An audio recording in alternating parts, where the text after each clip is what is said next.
Hello and welcome back to a new video. Today on my bench is my personal Xbox. I went to play a game on it recently and I got no power. Now before we get into the video, I need to get into a bit of a history lesson. And around the mid-2000s, it was becoming apparent there was an issue arising from the early Xboxes manufactured before October 2003. There were issues with sparking and some alleged issues like property damage and injuries that started with the Xbox. The issue seems to be due to bad strain relief on the power supply where the power cord plugs in, which over time causes the solder joints to crack, so it's also kind of crappy solder. Microsoft's solution to the problem was shipping owners a free power protection cord. This basically acts as a circuit breaker, so when it detects an issue, it trips, and I'll demonstrate that in a moment. It actually didn't solve anything, all it did was basically prevent fires. So the issue needs to be addressed in these early consoles. I actually replaced this solder as part of my regular servicing of these early consoles. Now this protection cord I actually bought. When I got my Xbox off eBay a few years ago, it was sold as is and cheap since the owner didn't know if it worked. I bought this Xbox protection cord because I figured they had it for a reason, so may as well. And this wasn't too bad price-wise. I think I paid like 10 bucks for it off Amazon. And it seems like it could have saved my house an Xbox. So the subject of today's video is verifying and repairing the cracked solder joints. And since I never replaced the thermal paste, I may as well do that while we're inside. So let's get to it.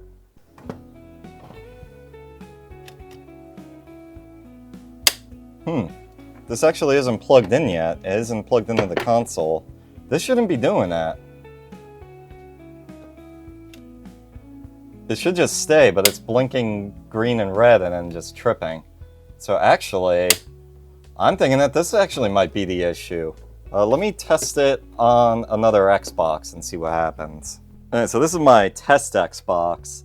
I use this for testing games and peripherals that I sell, so I know this one works, and it's also been completely done over on the inside. I had a lot of issues, but it is working, so let's try. No, it's still tripping. And this is a later Xbox model. I think this is a 1.6, if I remember right. So this shouldn't be happening. All right, let's bring my other Xbox back on the bench. I want to try something. Okay, I'm going to do this one live. So where in...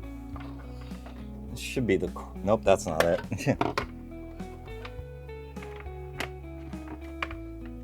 There it is. I'll do this without power protection cord, and this jack does feel pretty loose.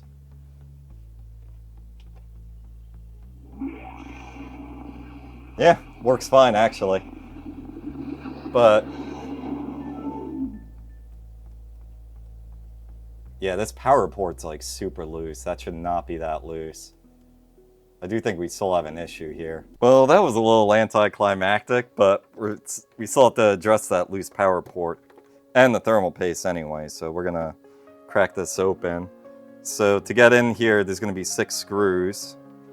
I've already been in here because I've replaced the clock capacitor not long after I bought it, so it should be pretty easy to get in here. So I'm just gonna remove these rubber feet. Damn, that double-sided tape I use is good. Let's start with the corners.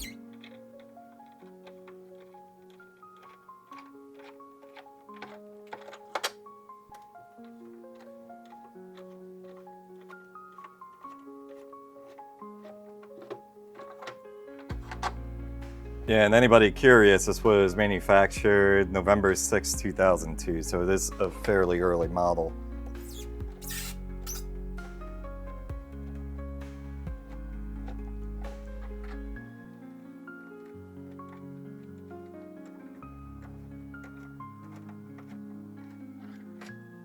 And the next one's going to be under here. You can just poke right through, most people usually do. I try to preserve the labels, so I peel it back. It's a real pain though, I will say. And the other one is under here.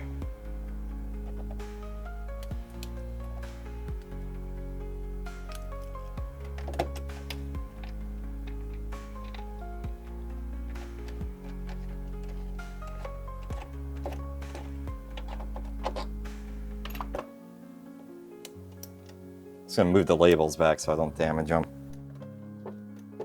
Alright, should slide off. Huh, I forgot I had a Phillips drive in here. That's cool. Isn't that one? I think that's one of the better ones I have, right? So we gotta get some cords off here. So we're gonna take the IDE cables out because we're just gonna remove everything here. Power cord behind the disk drive and the power cord behind the hard drive.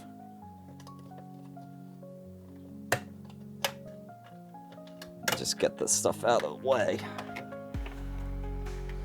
All right, now we got some more screws to take out. And we got 2 screws.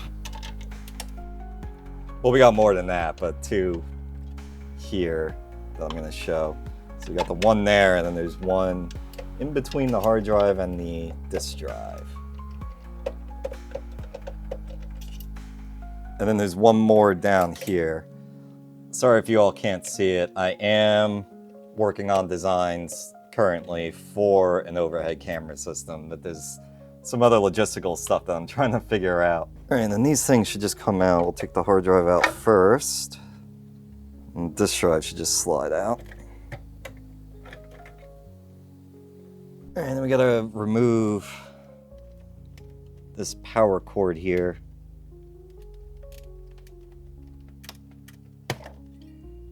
It's tight in there, so just be prepared for that. And then there should be 2 screws. First one's over here by the heatsink.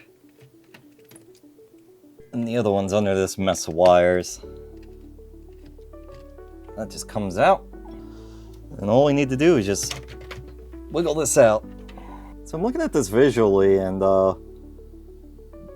wiggling the power port.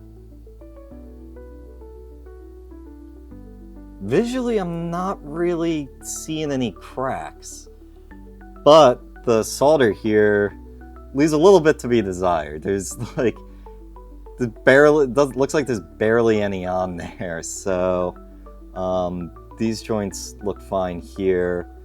These look a little questionable to me, but I don't think that they're fully broken yet.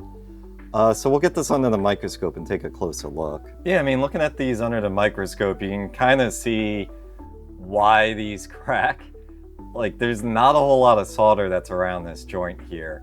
And now this one, it is not loose, thankfully. It has not broken yet. Even looking at this one down here, same thing. You can see there's barely any solder around it. And usually when I see these broken, like, it's very obvious they're broken and they're wiggling around. And then I've even seen them sparking as I was testing them. So, like, as there's like veins going through.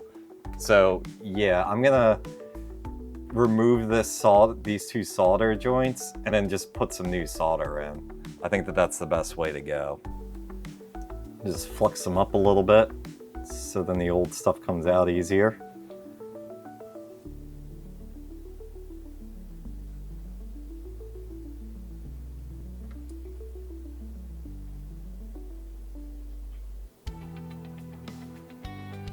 Ah, crap, I have the wrong tip on here. I need a bigger tip. Never mind, that actually was my biggest tip. I actually think I just generally use the wick.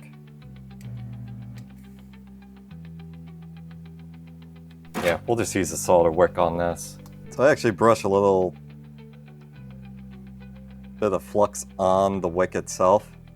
It's a tip a viewer gave me. Worked out really well on the 3DO.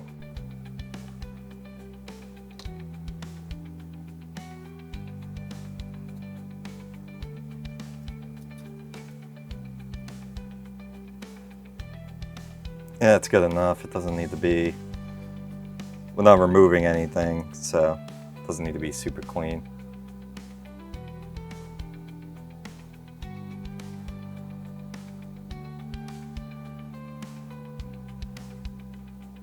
That should be good enough. It doesn't, like I said, it doesn't need to be perfect.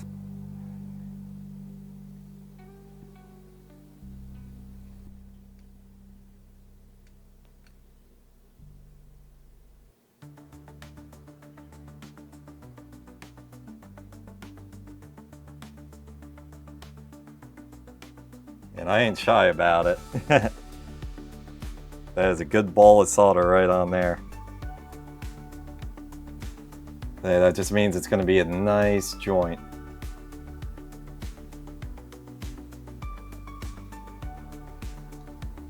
I'll actually put a little more on.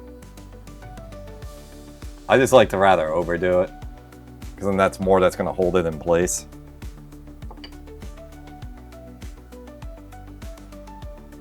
Yeah, I can live with that. Okay, and then we'll just clean up the flux here. I do have to say, I am digging these Kimtech wipes.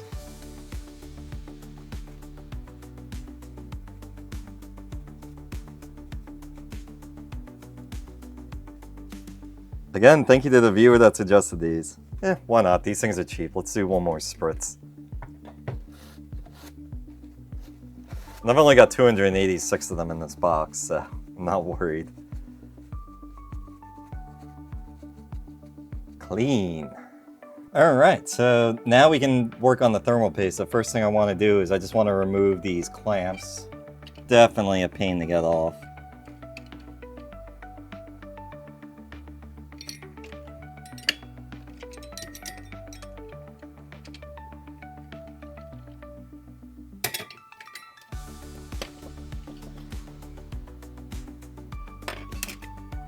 That heatsink comes off very easily. Yeah, I typically use a screwdriver and twisting, but you definitely want to be careful.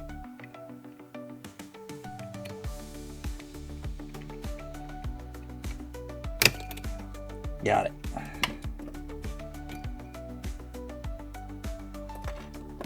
You definitely want to be careful because you don't want to damage any traces back there, so you don't want it like a metal screwdriver slipping place. If you have like something like a flatter spudger, that would probably be better. But that I don't have something I can get in there, so. Okay, now this is gonna be a real pain. The GPU heatsink's always in real tight.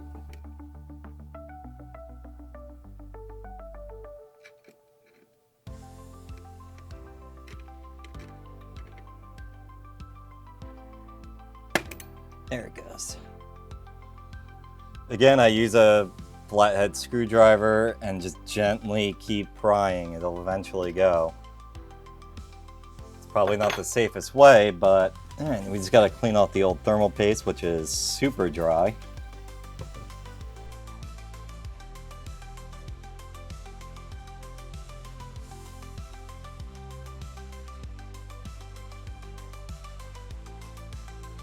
Man, this is so dry. I might need to get my acetone out for this.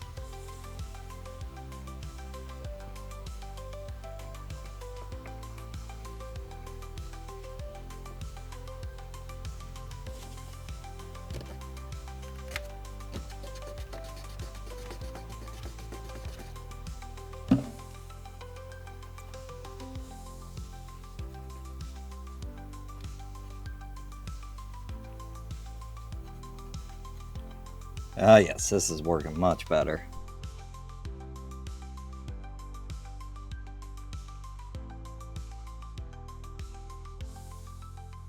A little less so on the GPU. It'll get there. It's just so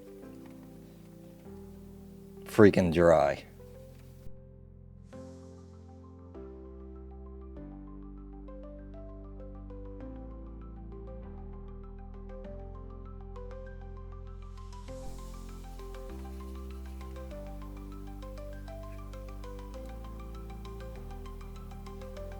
Okay, I think that's as good as it's gonna get. One more with the Kimtech wipes.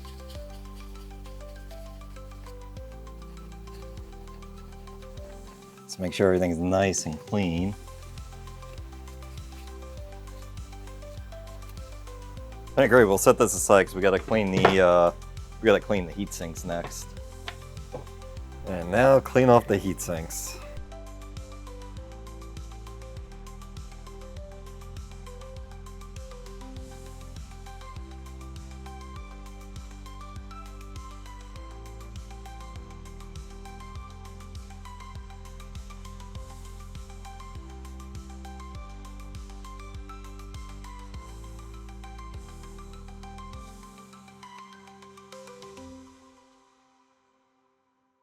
So it's time to put on the thermal paste, so I'm going to use the little MX6 by Arctic. It's going to be definitely overkill for this application, but it's just the thermal paste I like to use.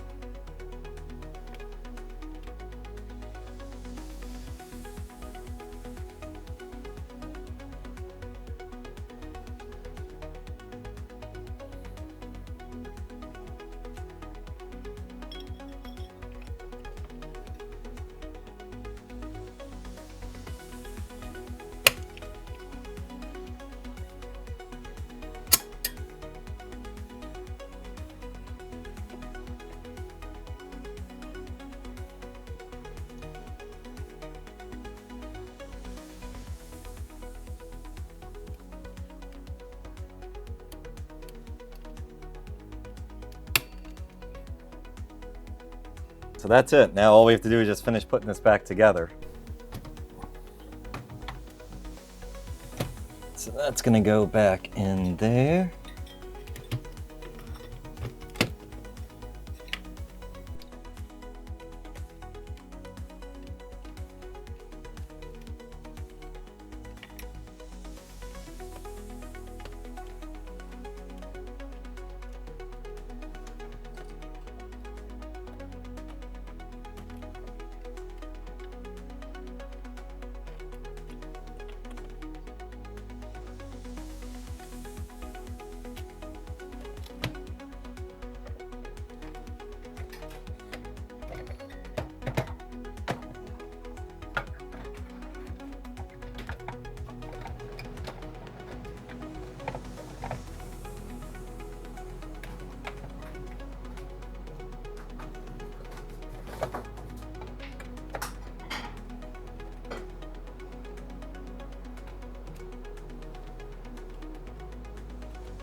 Okay, so I just want to give this a quick test-a-rooski, make sure everything works.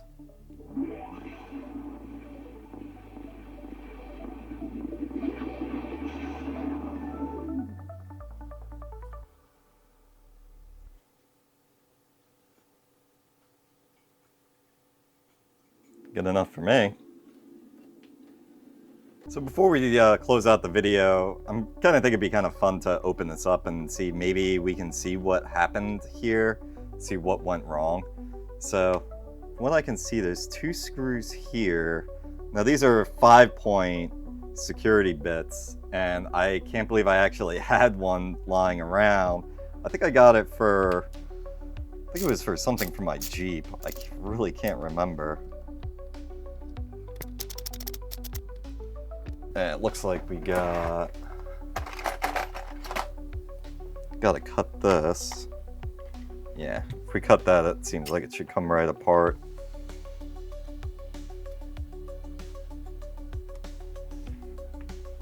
I mean, this is just gonna go in the trash anyway, probably, so not really too worried about damaging anything or whatever. So it's still hung up on something here.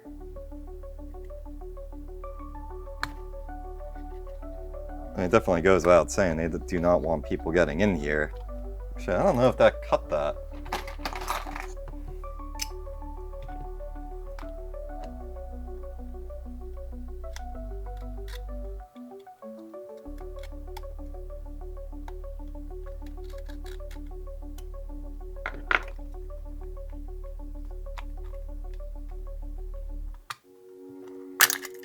There it goes.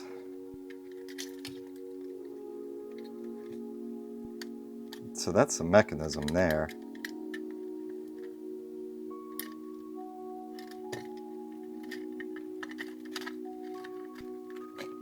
Wow.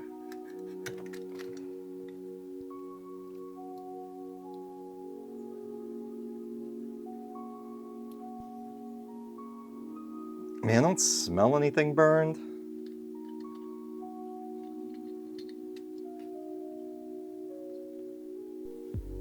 There's definitely some circuitry in here. Don't know how easily we're gonna get this off without breaking.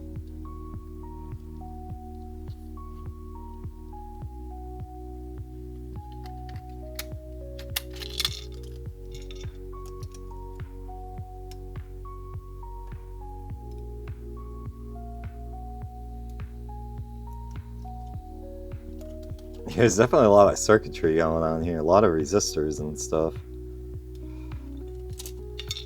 But visually speaking, I'm just not really seeing anything.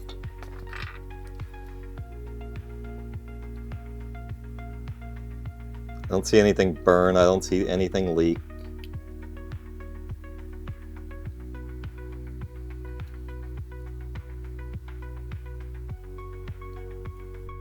I mean, realistically, there could be a number of things in here, and if I wanted to, I probably could start poking and prodding around, but I don't want to risk electrocuting myself with this thing, so. Because it seems like this is what you reset.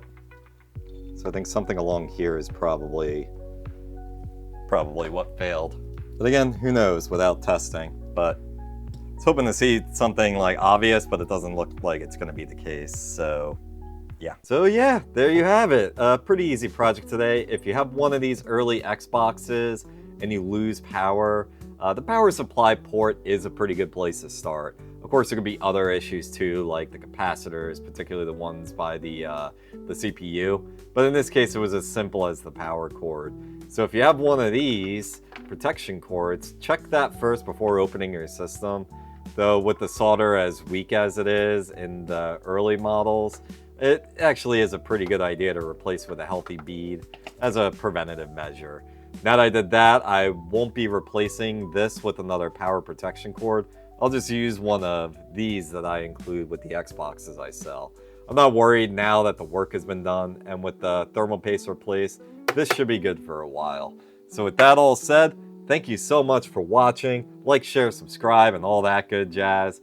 And I'll catch you on the next one. Bye for now.